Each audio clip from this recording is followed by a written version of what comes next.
Question 20, percentage purity. Okay, percentage purity question, right? Okay, take note, there's two kinds, either percentage yield or percentage purity. If it's a percentage yield question, right? Okay, you start from the reactant. If it's percentage purity, you start from product. Okay, this is the reactant, this is the product. Okay, so over here, right, the percentage, if 600 grams of this is reduced to produce 82 grams of tin. Okay, 82 grams of tin. Always start from product. So in this case, my step number one, right, is always to find mole. Okay, step one in mole question is equation, and since you have equation, step two, have mole.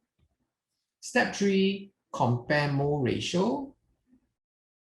And step four, convert back to what you have. So in this instance, right, what happened? So step one, you find mole of Sn, which is equivalent to 82 divided by 119. Okay, then after that, you need to times the mole ratio of SNO, 1:1 times 1. Then you times MR of SNO2 because mole times MR is equals to mass. So you need to find the mass of the tin ore from whatever that's produced. So you times 151. All right, if I tidy up the numbers a little, it's 82 times 151 over 119. And over here, right, you need to divide everything, the calculated amount, by the total amount that you have at the start times 100%.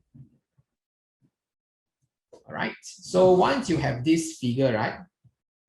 Okay, once you have this figure, so times 151, answer is A. All right, so this is mole concept, percentage purity effective. Hope you have benefited from all this chemistry booster series. All right.